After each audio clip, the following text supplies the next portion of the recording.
and also Deputy Chair Ginny Zira is also here as part of this commemoration. And also just to let you know very quickly that we will be recording this event, so which will be, I think people will welcome that, because we've already had some requests in for that to happen. And with, I just want to now move on to introducing our lovely speaker, who is a senior leader, who is going to introduce the event in a bit more detail from the CPS. I'd like to welcome Nahid Hussain, who is a Deputy Chief Crown Prosecutor in CPS Headquarters Operations, and she qualified as a solicitor in 1986 and has had a long and interesting and varied role and in recent years in a range of leadership positions in the CPS. In her current role, Nahid was appointed to Deputy to Director of Legal Development and has responsibility for work on the advocacy strategy and also the Central Legal Training Team. So just to say that we are so grateful to Nahid, who has stepped in at very short notice. As you all know, that this is the holiday period, so we're very, very grateful to Nahid for joining us. And over to you now, Nahid. Thank you. Thank you so much for inviting me to speak on behalf of the CPS at this South Asian Heritage Month event about India's contribution to the world wars. It's wonderful to see how many people have joined the event. I mean, this event, as you know, is part of the CPS's commitment to inclusion and community engagement. And the CPS is working collaboratively with colleagues in the MBCPA to highlight South Asian history and the contribution made by people from the South Asian. Somebody put their mic on mute, please, because there's an echo. Yeah, thanks. This is one of the challenges, I think, with having a lot of people on a Zoom call or a Microsoft Teams call, but I'm sure we'll work through it, and it's gone quiet now.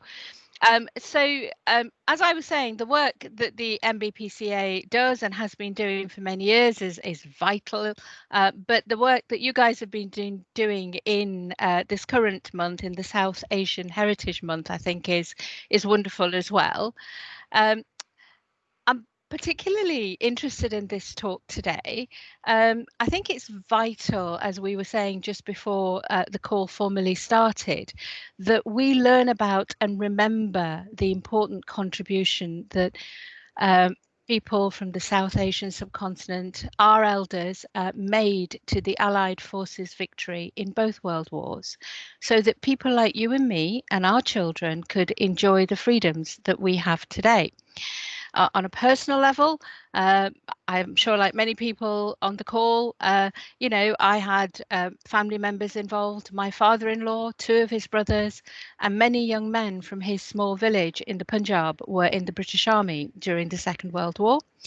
My father-in-law was one of the very few men, actually, who managed to escape with his life intact from a Japanese prisoner of war camp. He endured exceptional hardship, didn't talk about it much at all, but to his dying day, he would not eat boiled rice or drink plain water. He just wouldn't do it. I think he was one of the very lucky ones. Many like him suffered much more, and many, countless young men paid the ultimate price. But over the years, there has been very little recognition of the contribution that people from the Asian subcontinent made to the victories of the Allied forces in the world wars. And I think it's important that we remember and help our children remember. So it's thanks to the work of our speaker and people like him that this is finally starting to change. There is much more recognition of the critical role that was played by India. So It's a personal privilege for me to introduce to you our speaker, Inderpal Singh Dhanjal, who has given so much of his time, commitment, enthusiasm, and energy to progress this vital work, to raise awareness of the significant contribution that India made in terms of men, money, and materials, and also all the women behind the scenes who supported the men. Inderpal, as some of you who will have read his legacy have seen, is the chair of not his legacy, his bio, forgive me. He is the chair of the Legacy of Valour Society UK. This was launched in 2014, and its purpose is to raise awareness of Sikh and Indian soldiers' history and heritage. It's a not-for-profit organisation. Inderpal, as I've said before, works tirelessly to progress his aims. He's a recognised authority on the subject. He has, to his credit, a number of publications, and I'm told he's also curated 2 major exhibitions, one of which received a Collections Trust Award and was also hosted in the Houses of Parliament. So, without much further ado, I will hand you over now to Inderpal for what I am sure will be an interesting and informative talk. Thank you, Inderpal. Thank you, Nahid.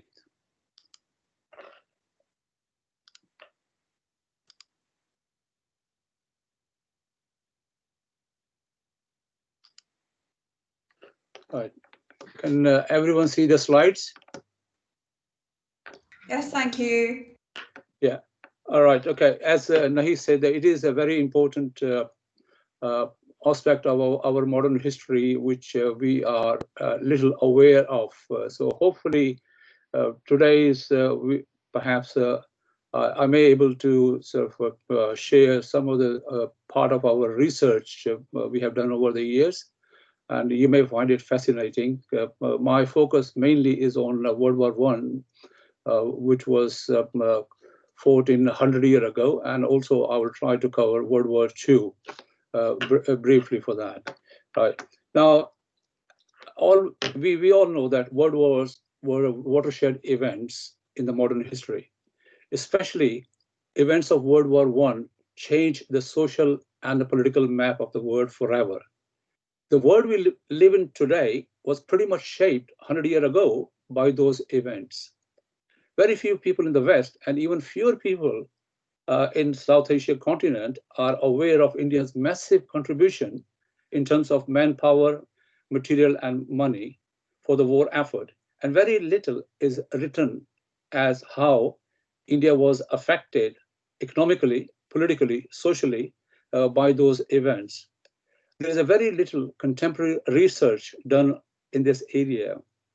The main focus of today's is to look at those lesser known aspects and also learn about the experiences of world wars through the eyes of Indian soldiers and Indian masses. Now, Britain declared war on Germany on 4th of August, 1914, and King George V made a call for help to all colonies and dominions. And you may have sort of seen this Lord Kitchener's posters pointing out a finger, give me your money and material. Now, India's response, despite agitation for self-rule at home, India responded more or less positively to support the British cause. And I think that all walks of life, the Indian community, the political parties, they all positively supported the cause. Indian press was very vocal in its support for British cause. One of the prominent Indian member of Legislative Council at the time sort of noted, if India has to take a place as the responsible nation in the world, it must face up to menace of German militarism, to liberty, humanity, and civilization. Again, the Maharajas, because India was not administered by British whole India, so it was administered through 700 princely states, and they all rallied in defense of empire and offer their personal services and resources of their states. I will touch very briefly in my presentation for that. His Highness Aga Khan wrote, the outpouring of India's loyalty, which was so gratifying to British people, is entirely in accordance with the tradition, because the King George V asked for help. So India felt obliged that we should help for that. Now, many people I have come across, and they asked me the question that the World War I was fought mainly in Europe. Now, for us, it is truly a global war in which many armies across the world fought in unfamiliar territories. None more so for the 1.5 million Indian personnel who were deployed in all major theaters of war, even as far as China, South China operation. So this map gives you the sort of a clear picture of the true global picture of the World War I. Western Front was one of the major front, but there were so many campaigns where Indian soldiers took part. Now, India sent 7 expeditionary forces during 1914 and 1918. And some of these numbers sent to France, Britain, and 42,000 sent to Britain were trained here, and then again they were redeployed in the trenches in Western Front. Mesopotamia, 670,000, that is not an insignificant number. Egypt, East Africa, Gallipoll, Salonika, Aden, Persian Gulf. So it's a really amazing number of soldiers involved in World War campaign. Apart from 1 million fighting men, India also provided a lot of support personnel. As you can see, the medical services, surgeons, doctors from Royal Medical Corps, assistant surgeon, nursing sisters, and all the sort of medical porters and so on. Veterinary services. If you may be aware of sort of a cavalry. So with the cavalry and the horses to tend those animals, 18 field, 4 mobile veterinary section. So all these came from India. Not only that, but the technical staff from military works, from railways, from inland water transport, ordnance corps, telecommunication signals, engineers, mechanics, etc. They were all provided by India. Post and telegraph, 4,000 in the field post offices. Mainly, their role is to censor letters from Indian soldiers, making sure that there's no incorrect information going back home. Not only that, but the telecommunication officer, telegraphers, transport. So it's amazing that all that skilled technicians were used here some of the sort of examples you can see. So these are 100-year-old picture. You can see the Indian Signal Corps in France. You can see the Dehradun Brigade. And also you're seeing the sort of Indian pioneers doing railway slippers in Egypt. And also this Indian soldier on a horse is checking cable. You can see that little hook, and there is a long wire there. So he's checking this sort of a cable in Mesopotamia.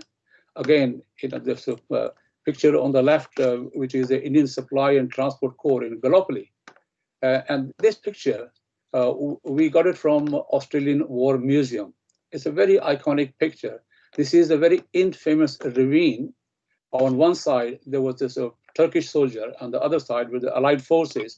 And the task of ferrying the equipment and the material and the supply was down to Indian Supply and Transport Corps. And many of these workers died in this ravine.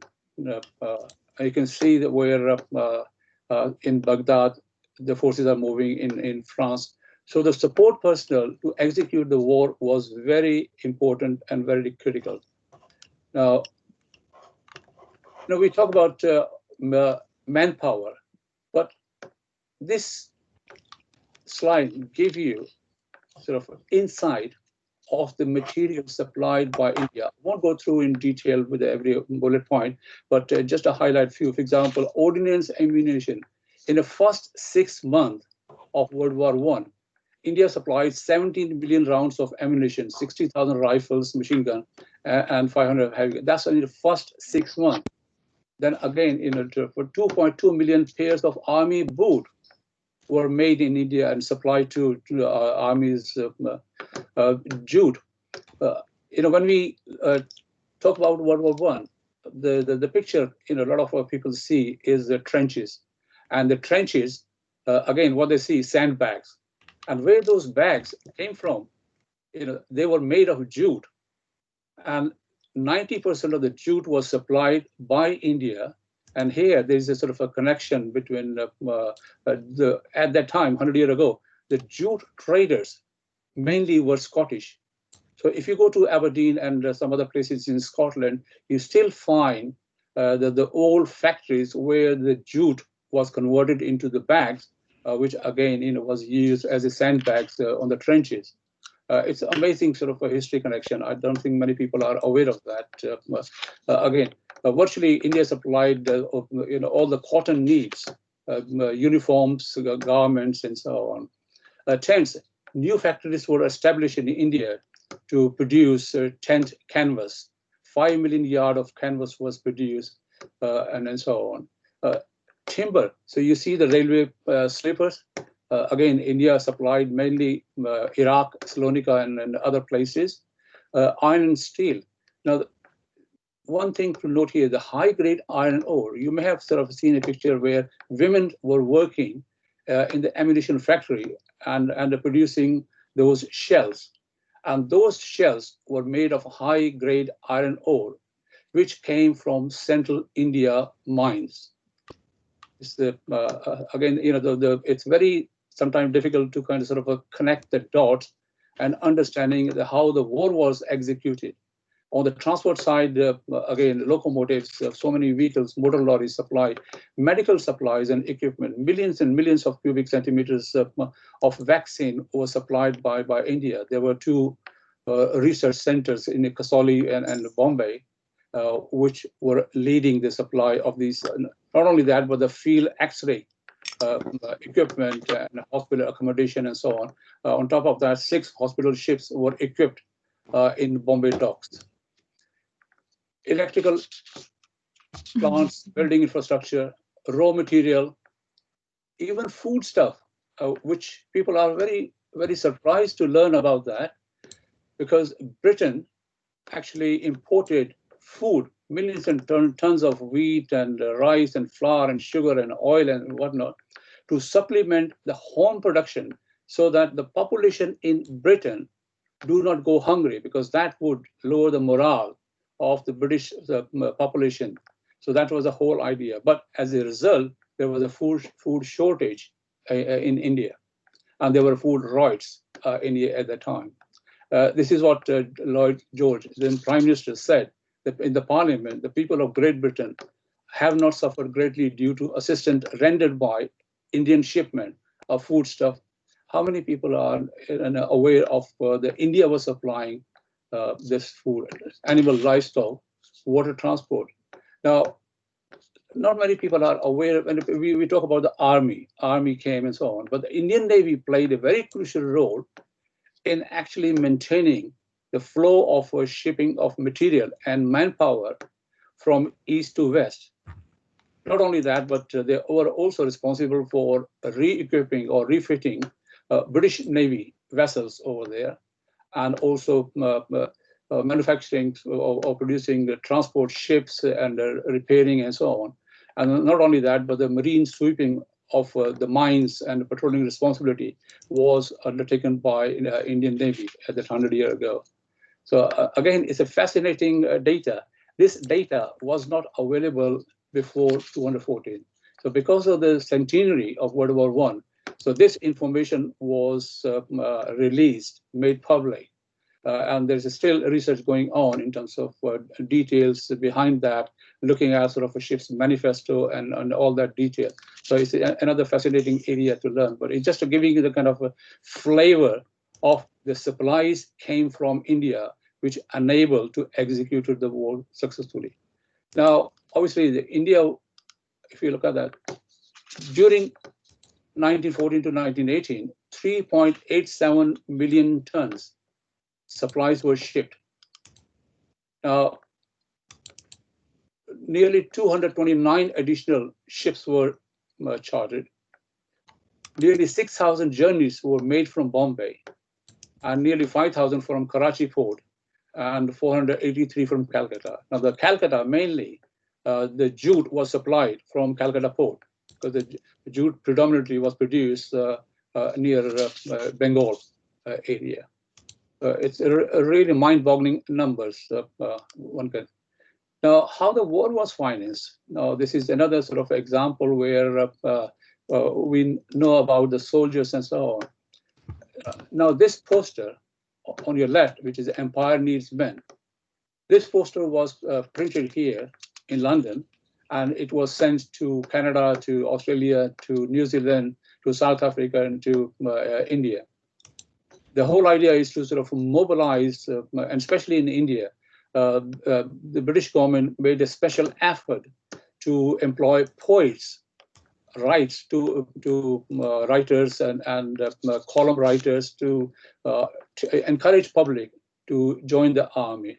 And here is the one poster, Tamil, in a Tamil language, tells the public about how much salary would they get if they joined the British Army for World War I effort. Not only that, but also British government raised public funds from public. So these are some of the languages. This is a Gujarati poster, again South Indian, in Urdu, in Gujarati. These posters appeared 100 years ago, asking people to give the money or lend the gold and purchase war bonds or certificates and so on. So that's how the British government and the India government raised funds for the war efforts. Now, if you look at the economic assistance provided by India, so there were many charities working in India 100 years ago. I listed some of the main ones, but there were quite a few others as well, who raised 12 to 15 million pounds. And these are the sort of a crowdfunding from the economic and the financial contribution. And this information I found out from the Calcutta papers.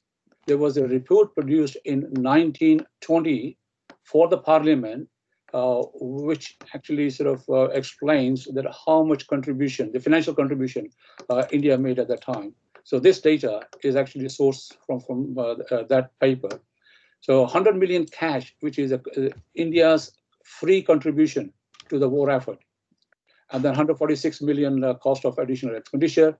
And then don't forget that because India also raised 2 divisions to defend their northwest frontier borders. So they were not directly involved in any other major campaign outside India, but they were raised especially to protect India from the northwest, because the Britain felt that the Russia could come from northwest area. So again, 250 million pounds of goods and supplies by India. So that roughly equates to 850 million pounds. Now, in today's value, I guess that 70 to 80 billion pounds. Now, that's again, India was not a rich country. And that was a sort of the economic contribution over and above manpower, the lives of so many soldiers and support personnel. Okay, how many people are aware of that number over there? Now, again, Prime Minister expressed his gratitude in the Parliament, saying India made a financing the war, so this magnificent contribution. One other journal in the Mesopotamia said that because of India's contribution, the war in Mesopotamia, in Iraq, and in those campaigns would not have been possible. Not only the money, but also the material supplies and everything over there. But the Viceroy, who was Lord Hardinge at the time, he noted that India has already been bled white by the War Office, because the War Office in London was actually asking for more and more every time, so putting a pressure on India and Indian economy over there. Okay. Now, we touch upon Indian princes' contribution. Maharajas, Rajas, Nizam of that era, they responded to call for help from the King George V, and they made a significant contribution in terms of men, money, material. In the publication, one of the publications which Nahid mentioned, we have detailed from every principality, every individual state, princely state, what they contributed. One of the sort of prince contributed his Rolls Royce for World War I. Okay, so what are you going to do with the Rolls Royce is World War I? You can imagine sort of he had a 7 Rolls Royce at the time, 100 years ago, and he contributed a 6 Rolls Royce, kept one for himself. I think that perhaps that was a token gesture on his part. But there was another example like this picture. You can see this is a hospital ship, and the money was donated by Maharaja of Naba. It's a princely state in Punjab, and the scale model of this ship actually you can see in Imperial War Museum in London. Now this ship was designed by John Thornycroft Company Limited in London, in Basingstoke, and in Southampton. So you can see the sort of connection there.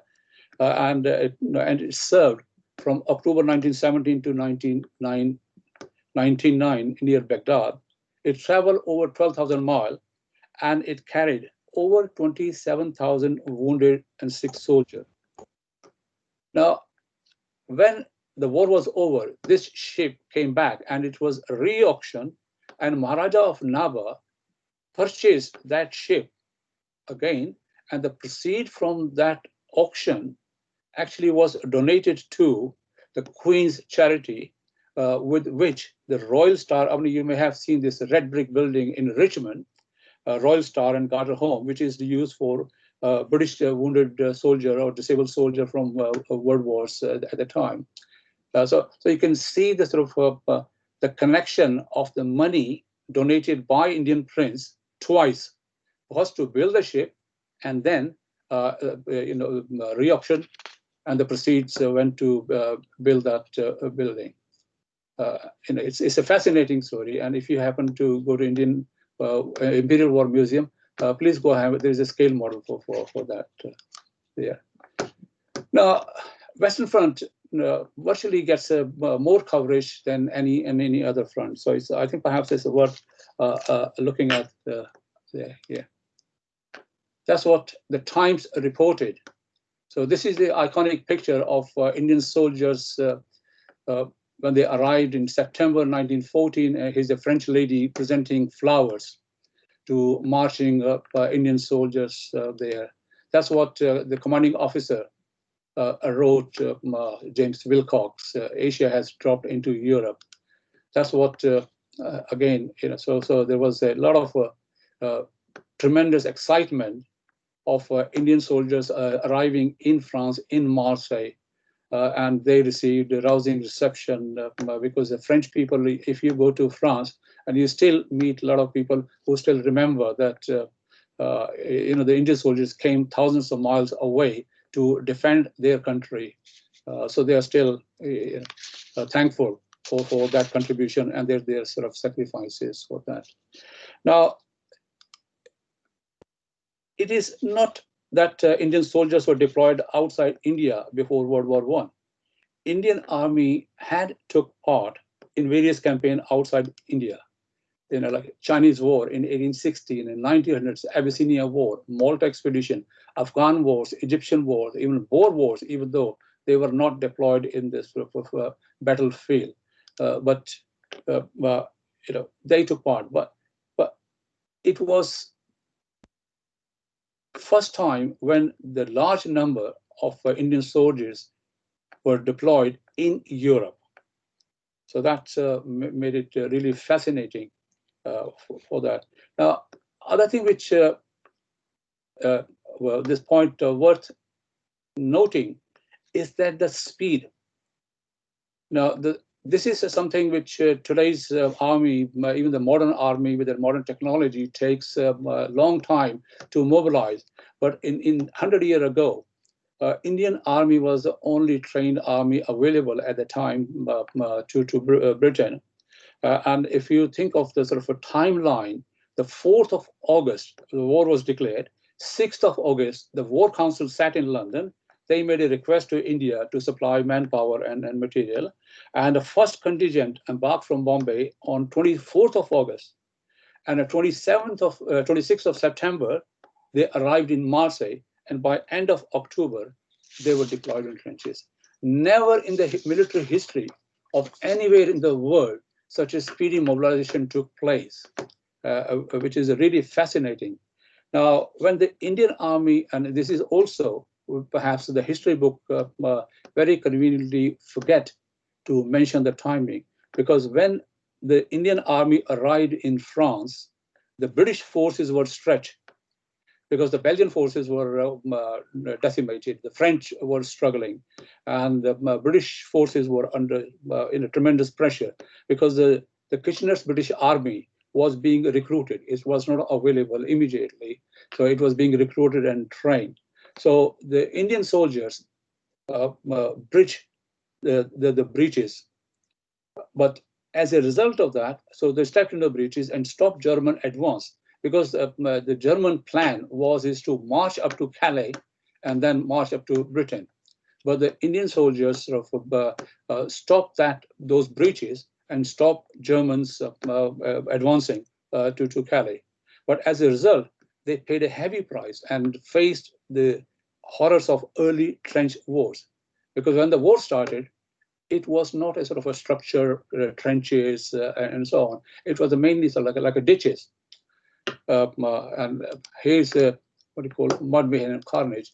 Now, this is a picture where 47 Sikhs were ordered to attack across an open field near Vijay, resulting 348 Sikh soldiers died out of 448 day one.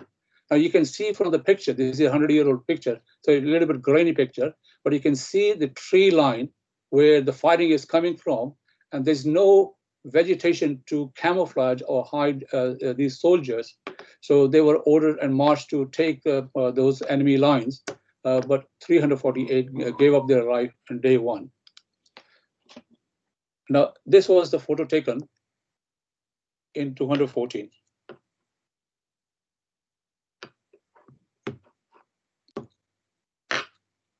I visited these fields. Now, they look still very similar.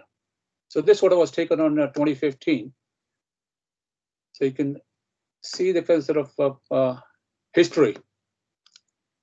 Now, Lahore Division lost nearly 4,000 men, which is 33% of their strength between April 1915 and May 1914. This is what James Wilcox, commanding officer of Indian Corps, said that the Indian soldier had to face mortar, hand grenade, high explosive shell with which they themselves were not provided. Now, because of the speedy mobilization, so they were not prepared for the war. They didn't have the modern equipment. They were given a new rifle, which is the Lee Enfield rifle, upon their arrival. They are not familiar with the terrain, and they were not familiar, and they didn't have even the uniform. They came in their summer uniform. So many soldiers died due to the winter because the winter was setting in. So, so they were fighting two enemies, one the Germans and another one the sort of a severe weather condition there. These are some of the historical picture. On the left, this is the French postcard showing the sort of Indian troops are marching towards the battlefronts. Here, the maximum gun is carried on the shoulder. Now, this right-hand picture, this is like a sort of greenish picture. You can see this one Sikh soldier is pointing bayonet against a German soldier. Now, this incident was recorded by a British officer in his diary and this picture, where to save his wounded comrade, he killed 9 German soldiers. Again, that was a sort of a bravery. And these are some of the historical pictures you can see on the left top picture, where they're shivering in cold weathers. Again, in the center, in the France, they're having a downtime, having a food there.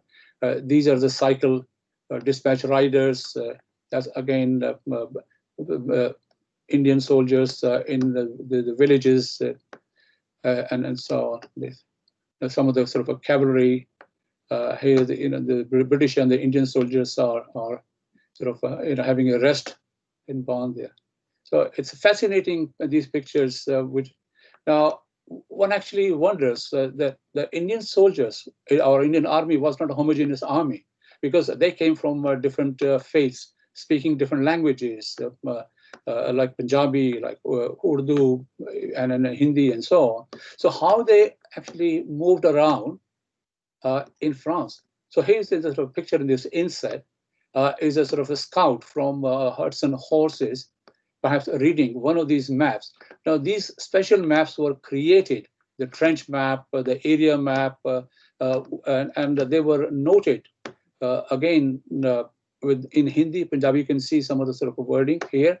So in Hindi, Punjabi, and Urdu. So with the help of these maps, so they were moving around in the battlefields there. And when I was doing a sort of a research at National Archives, so I found these maps, which are 100-year-old map, perhaps not seen in the public for 100 years, gathering dust there. So we brought out these maps and we displayed in our exhibitions there as well. This is another fascinating history. Some of the soldiers in Gallipoll, here you can see the sort of a British officer with a hat in the center. Again, they're just embarking on the banks. Here, some of the sort of Patiala soldiers are guarding prisoners of war there. Here you can see a young Sikh soldiers holding a catapult to throw grenades. Again, amazing. Some of the sort of other fronts. I do a talk on forgotten fronts in more detail, but it's just to give you the flavor of Indian soldiers. Now, Indian pilots. Not many people are aware of Indian pilots' history, apart from perhaps you may have heard the name of Hardeep Singh Malik. He was the first to join a Royal Flying Corps. Now, his story is a really fascinating story to learn that. Now, he came from a well-to-do family.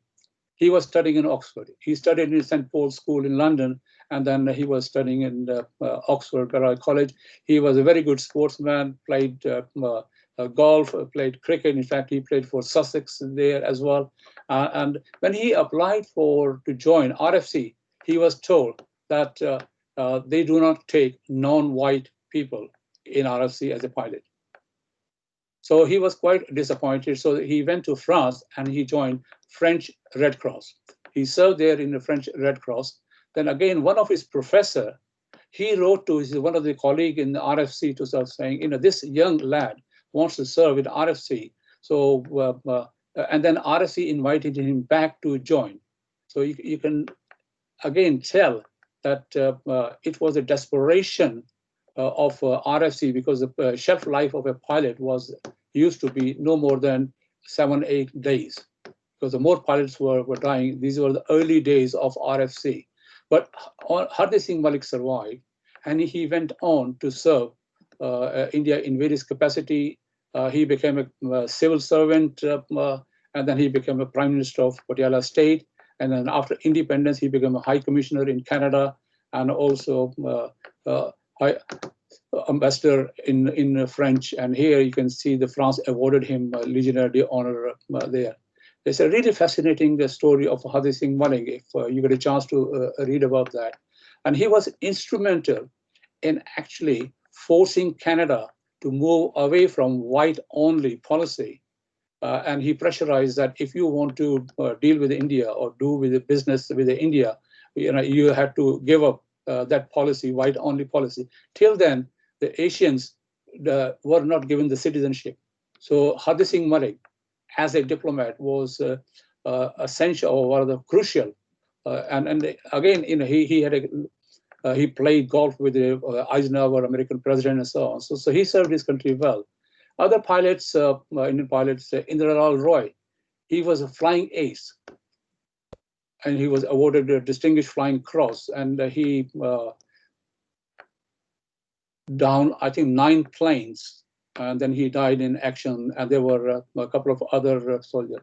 Now, not many people are aware of that. This building, which is a Vantage Hall in Reading University. Now, the top picture is a 100-year-old picture of that building. You can see the military vehicles sort of behind the gate and so on. And this is in 2015. Now, this building was used as a school of military aeronautics. And during our research, we find out about the history of this building. And 3 of the Indian pilots were trained here. Hardeep Singh Malik was trained in Aldershot. So it's a pretty local connection of Indian pilot history there. Many of you may have been to Royal Pavilion, Brighton, where this building was used as a hospital for Indian wounded soldiers. And after the war, again, this North Gate was donated, thanking the citizens of Brighton for supporting and helping wounded Indian soldiers. These are a couple of photographs, very famous photographs, oil painting and a watercolor painting of that. Again, these were displayed in our exhibition. Now, how it impacted World War I? I'll go through very quickly.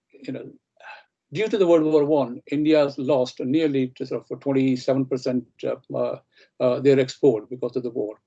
Yeah, so that has the wholesale prices rose in India. For example, the wheat prices 100 years ago rose 100%, millet prices 132%, and so on. And the India was a very low tax-based economy because not many people were rich enough to pay the tax. And it's only the landowners who were taxed very heavily on this one. But the rise of taxation year on year after 1917, 1918, 1918. So they had to. So again, the war was financed not only the money. We looked at those figures earlier, but ongoing basis through the taxation we paid, and that had an impact on currency and exchange rate and the gold. And the bulk of the gold reserves at the time from India was transferred from India exchequer to British exchequer. And hence, they had to print more paper currency, and the Indian currency was devalued.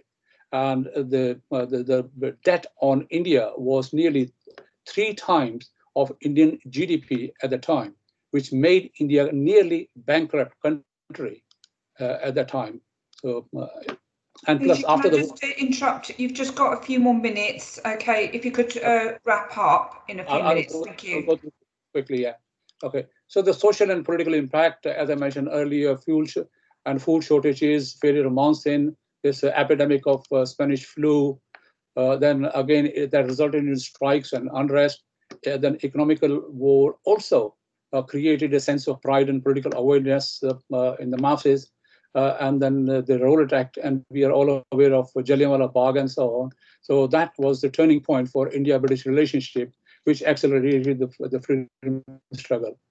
So again, in 1921, the commission was set up to look at, because the World War I exposed the industrial weakness and mismanagement of British government at the time.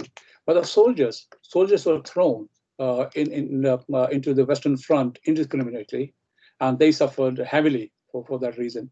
But 100 years ago, the racism was very rife, even in the army, in terms of battlefield, trenches, commission promotions, bravery recognition, as well as tended wounded soldiers. Again, the convergence of so many nationalities resulted into the sort of a social change. So there's Indian soldiers who came in a large number in Europe, saw the culture and the system here, so they could not accept status quo back home. For example, one soldier wrote, "Why my daughter cannot go to school and get education," and so on. So that had a significant impact, social impact on the war. Now, initially, India saw the Britain is fighting on the side of liberty, very naively perhaps, and they hope that perhaps they will not be denied their own freedom because the Britain is fighting for their own freedom. But that proved to be kind of incorrect. So again, I think the people, historians are still grappling with the World War history in India, but the collective memory of Indian masses has been a war of futility, meaningless, caused by accident, led by incompetent and hypocritical generals and politicians, but fought by decent yet deluded soldiers who endured tremendous deprivation and unrelenting hardship. Again, which is a true. Historians are accepting that version. Now, very quickly on India and World War II. Now, in 1947, India and Pakistan got independence, which was marred by partition of India. So the story of World War II was actually kind of sort of lost, pushed to the margins by story of independence and partition. Now here is just a very quickly list of where Indian soldiers fought in World War II. And again, it's amazing. So perhaps some other time, we can look at it in more detail. That's what Churchill said at the time about Sikh regiment there. Okay, so that's some of the sort of photographs to give you a flavor of World War II. Here you can see Indian soldiers in 1944 in Rome. This is a famous landmark over there. So I won't go through the detail. Now, war memorials, you may have sort of come across India Gate, a very famous war memorial, Neuchapelle here, and so on.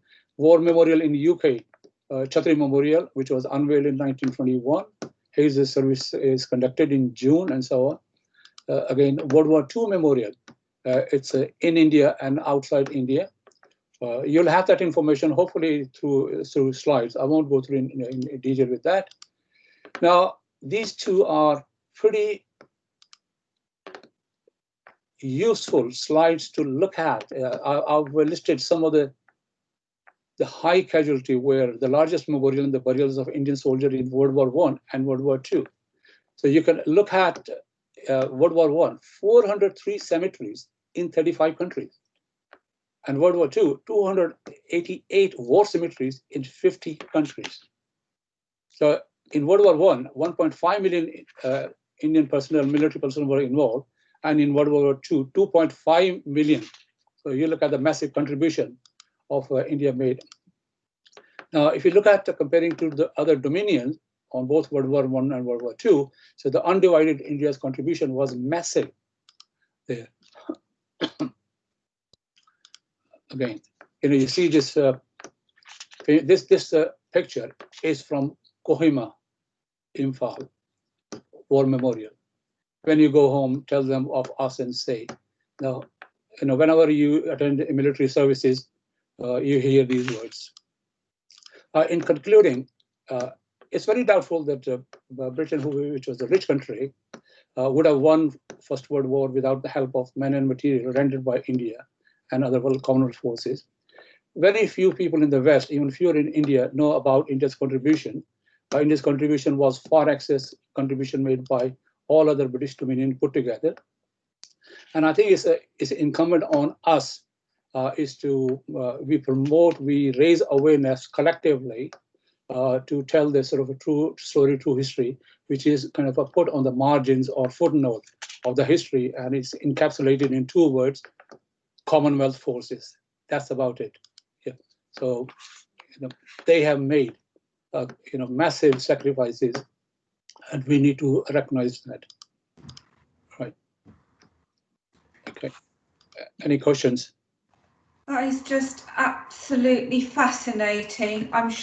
I've been following the chat comments, and I think so many people are just so heartened by the rich data that you've shared with us, Inderpal, today. And we are so grateful to you because it does shine a light on what was has remained really a hidden history. about India's contribution to the world wars. So I'm going to just now just say at this point that we're just very, very grateful to you, Inderpal, for your time and all your effort, as Nahid said earlier, and for presenting in such a professional manner. And we have got some leeway with our time, and if people need to go at 1 o'clock, then please do exit, but we can go on for a few more minutes. So I'd like to just open up the question and answer session now, and if people could use the hand to raise your hand, and then people can then we'll see who needs to come in. Okay, and it looks like we've got Victoria first. Hi, Victoria. Hi, Pal. Sorry, Inder. Just wondering, Pal, are you happy for to share your slides with everyone after this event? Is that okay? I think we've had so much interest. Yeah, that's okay. Thank you. Okay, thank you. Thank you for that. We've got a question from Jaspinder Sidhu. Hi, Pal. Thank you. Inderpal, I echo everything that Inderpal's just said. That was such a rich presentation. Thoroughly enjoyed that, and so informative. It's more an observation as opposed to a question. You know, I'm first generation born here. I remember doing history at school, but none of this detail ever sort of came up on the syllabus. And more recently, my daughter's just graduated, and she did a history degree, and we often have this debate at home. None of this comes across in schools. Why do you think that is? And it's so important that, you know, a balanced picture is portrayed of these historical events, and listening to some of that information, yeah, and I'm in complete awe of obviously how much information you have, and you sort of sharing that with us today. But yeah, just in terms of your thoughts and views on that, in terms of UK syllabuses and why they don't teach this. I think there are a number of reasons which I can think of. I think one is that after the independence of India, in South continent, subcontinent, the focus was very much on independent countries moving forward, and then the pain of partition. So this kind of drowned the sacrifices and the contribution of World War II.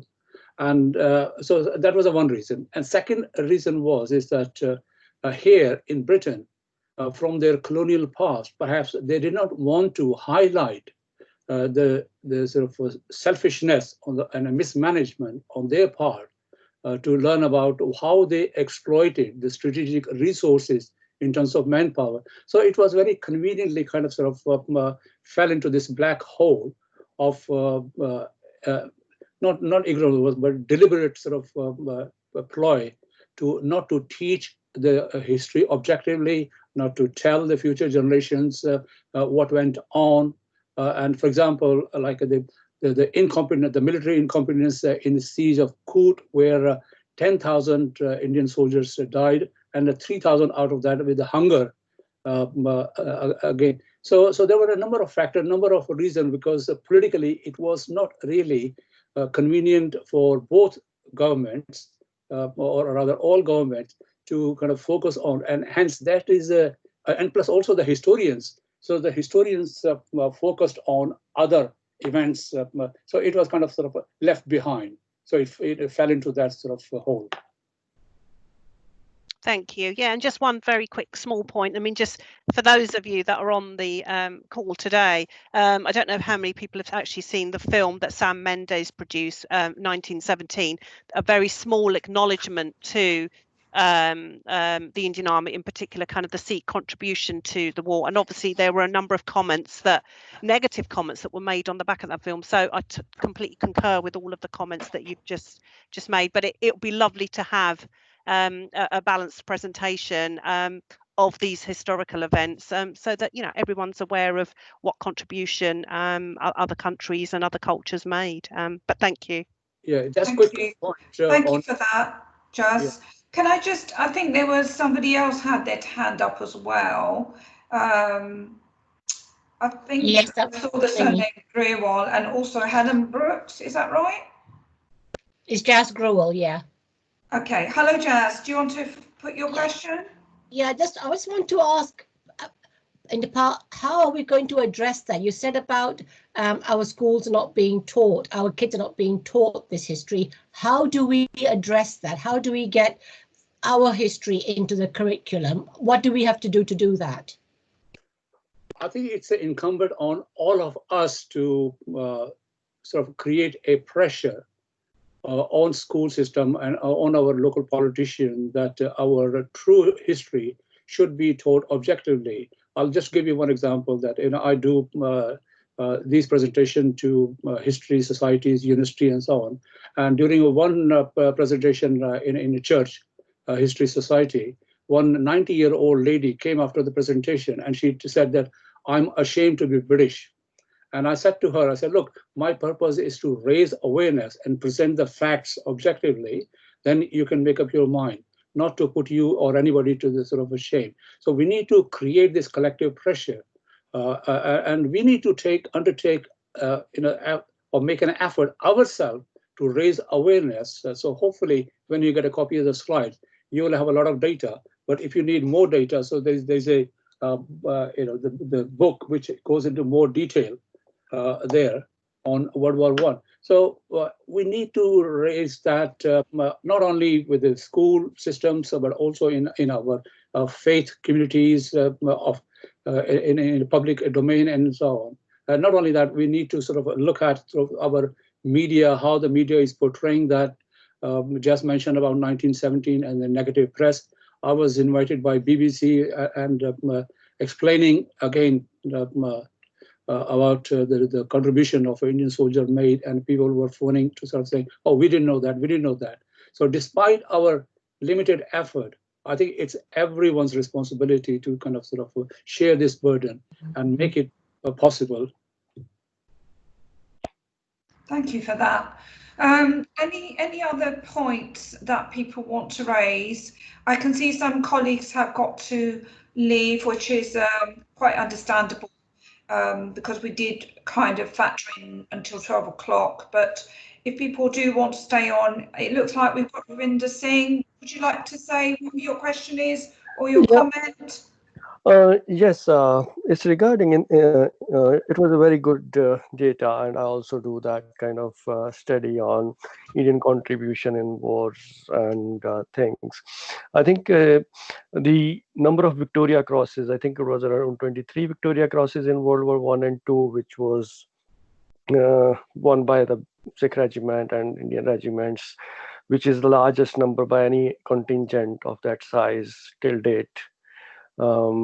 So do you have any other data on those number of awards or honors given to the Indian soldiers?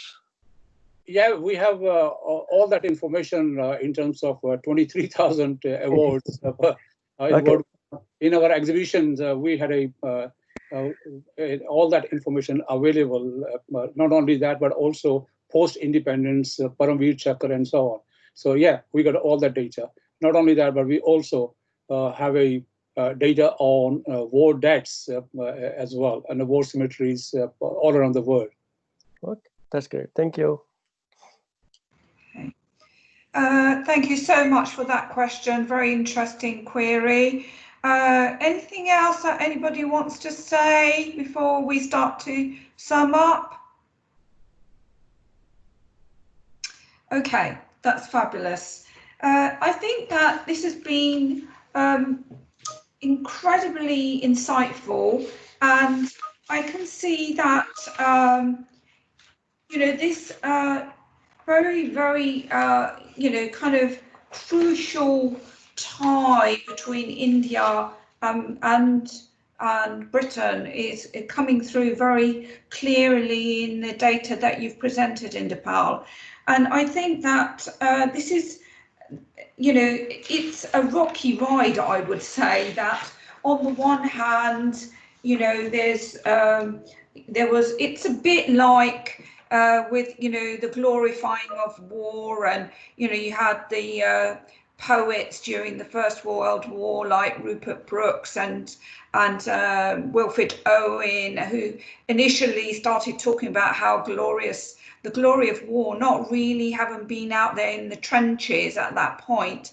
And then suddenly, as the war moves into a very bloody warfare, then you get a very, very ugly picture emerging. And from the data you are actually presenting, Inderpal, we're also seeing that here, which is that in many ways, in a very enthusiastic way, India did put their foot forward and put their best foot forward and deployed an awful amount of resources to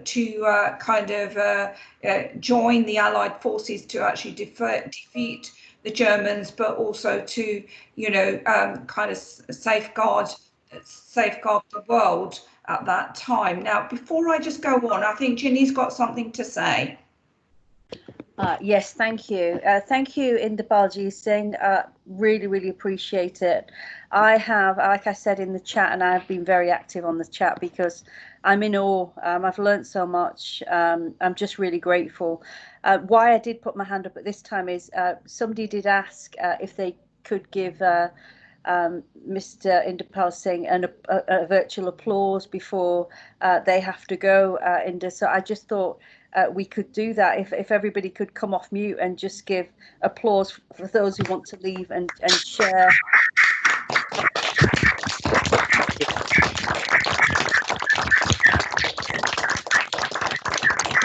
Thank you. Thank you, everybody. I'll hand back to Inder for those who are staying on, and I'm going to be staying on as well. So hand back to Inder.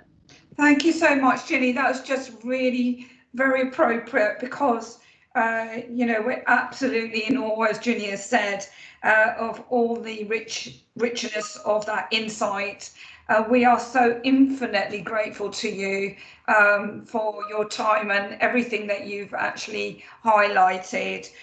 Just going back to my summing up, I think that, you know, the kind of the section on supplies just shows just incredible amounts of supplies that were prepared in India, 16,000 rifles, 3,000 jute bags, 4 million yards of cloth for the jute made in and also then imported from the port of Calcutta, and also 5 million yards of canvas produced, and iron, steel, and the women played a very big role in producing high-grade shell using iron ore, so that's come through very clearly, and also raw materials, import of food and to supplement home production here in Britain, and Lloyd George acknowledging India's support, and much of the effort to support the shipping industry during the war, 1,400 transport ships, 85 British Navy war vessels, and 3.8 million tons shipped. Finances, I'm just going to wrap that up into a total of 850 million pounds at the time, which equates to 80 billion today. And again, the Viceroy of India at the time, Lord Hardinge, actually confirming that India had been bled white. If you look at the pun on the white, it's very interesting. India's princes contributed finances of 40 to 50 million pounds towards the war efforts. India first touched soldiers first went to France in 1914, and there's a picture of a French lady presenting flowers to them, and this is the first time, although India had been involved in wars in other parts of the world before, but the first time that India's soldiers touched ground in Europe. And some of the challenges that the soldiers faced were in the spring of 1915 that on the first day of their battle, 348 of the 444 soldiers died. The problem was no modern equipment, so they and no training to prepare them to use the modern rifles and machinery. And many soldiers, died both from the severe weather and also from the actual fighting to try and defeat the Germans. And interestingly, and I think I saw Ginny's comment on that in the chat, that so many people of different faiths, which is a theme running through South Asian Heritage Month, cultures, languages, backgrounds, rubbed alongside each other and came together. And, it was an opportunity for people to come together, which would never have happened prior to that. In terms of languages, special maps were created in Hindi, Punjabi and Urdu. And Inderpal Singh referred to some Indian pilots, Hardip Singh Malik, who also became a renowned politician and studied in Oxford University at St Paul's School over here, but was never given a job in the pilot profession at the time, but then he had to go to France where he was employed. Also, Inderpal referred to Indra Lal Roy, who was a pilot, and he downed 9 planes and then eventually passed away in the fight to defeat Germany. Talked about Reading University and Wantage Hall and School of Military Aeronautics, and also the hospital at Brighton Pavilion was set up to treat Indian wounded soldiers. In terms of losses, I can see 27.3% reduction in exports, and whole prices rose by 33%.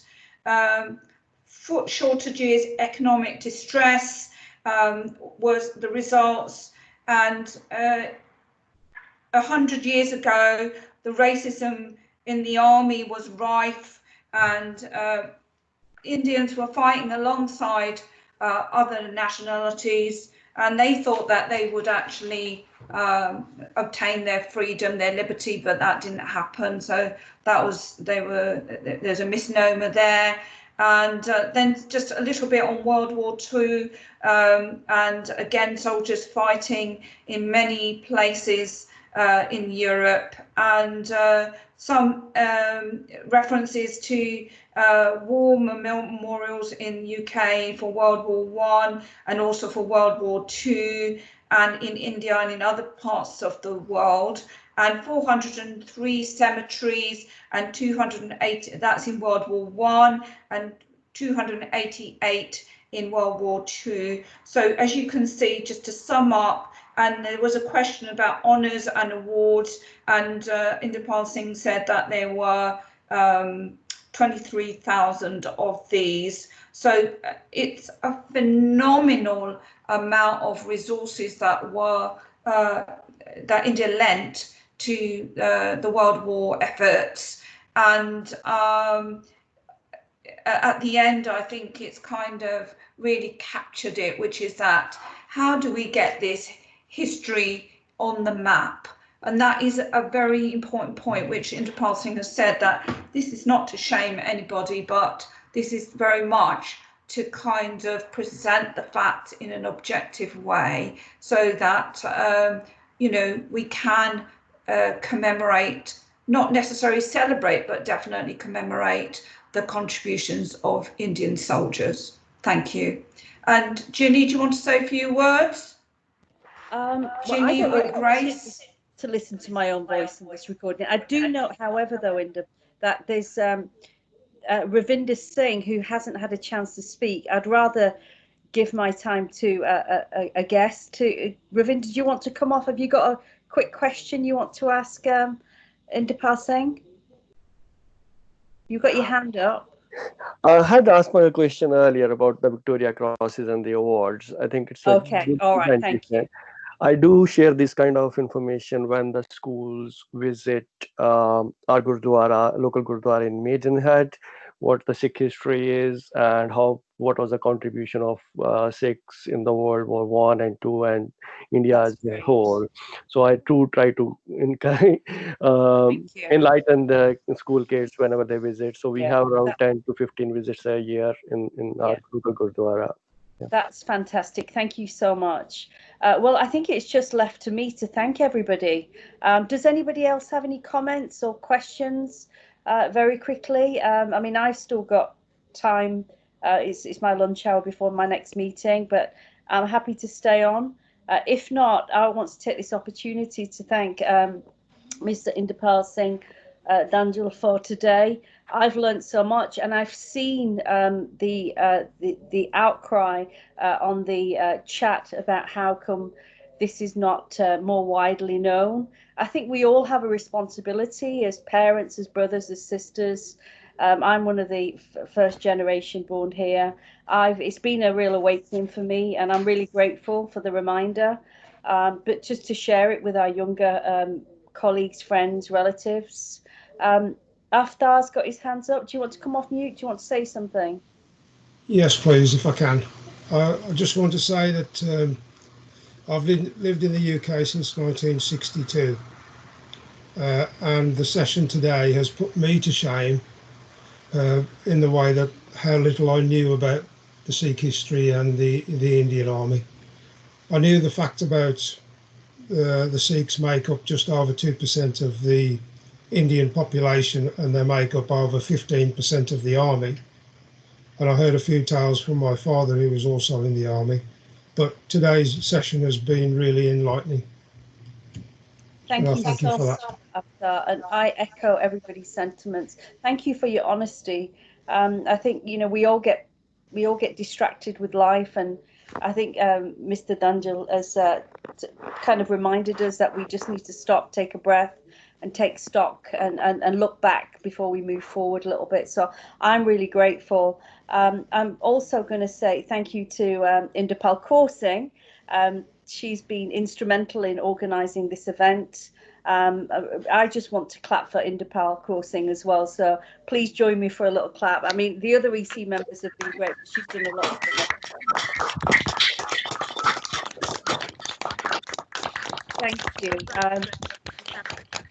Thank you. Thank you, Grace. And Grace is on. Grace, do you want to say a few words before we close? Yeah, just well, I'm the chair of the NBCPA and work very closely with Ginny. I've been extremely moved, actually, by this hidden history. Extremely moved by the sacrifice that individuals, families have faced in India that it's not being recognised.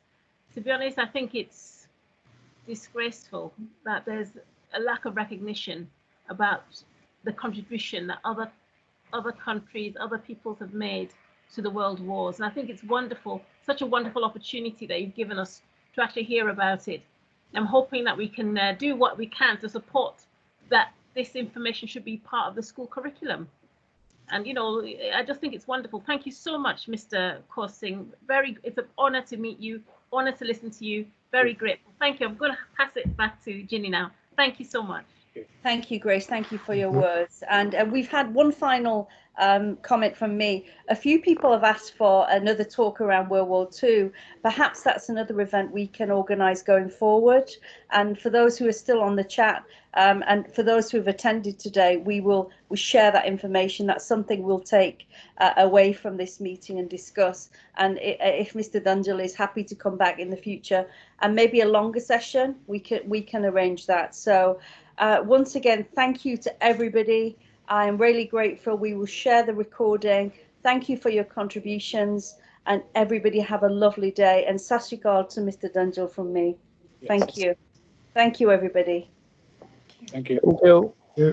Thank you, Mr. Dhanjal. Thank you. Bye.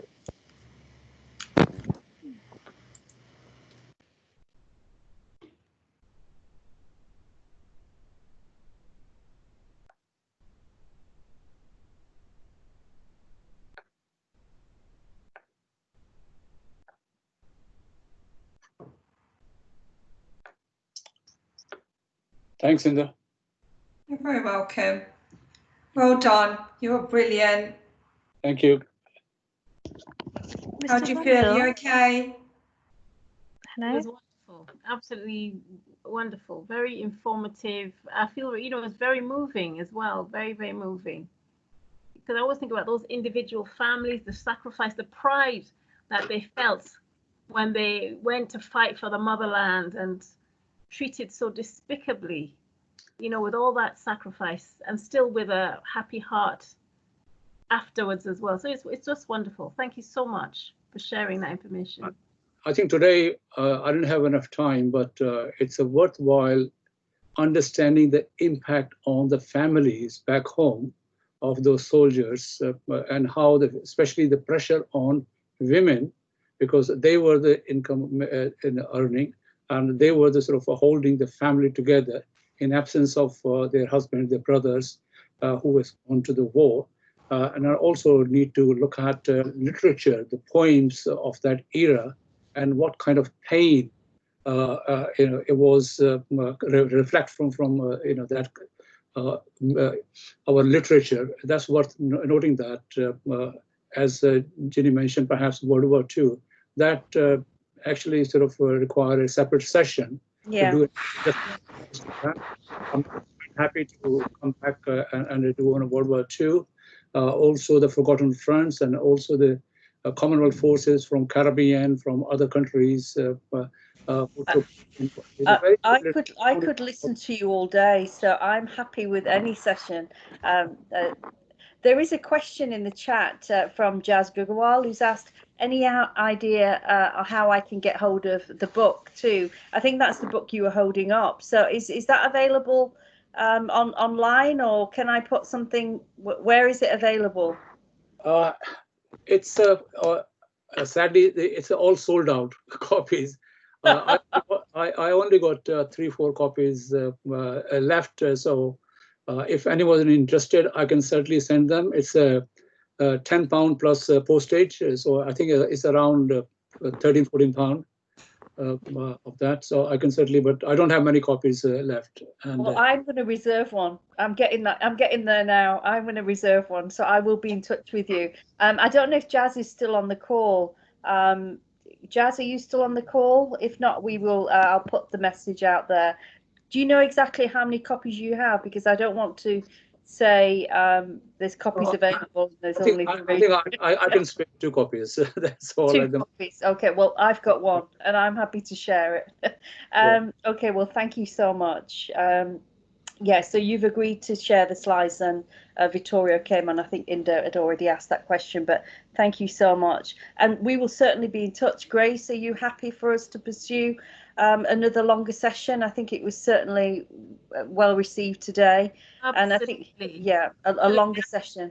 Yeah. And it's saying we shouldn't wait for a South Asian heritage month to celebrate each other like this. I just think it's really wonderful. And now we don't need any hesitation. We should do this more regularly, more often. That's fantastic. Thank you so much. Well, I'm going to be the last person to log off because I'm recording. So thank you to everybody, and we will be in touch with you, Mr. Dhanjal.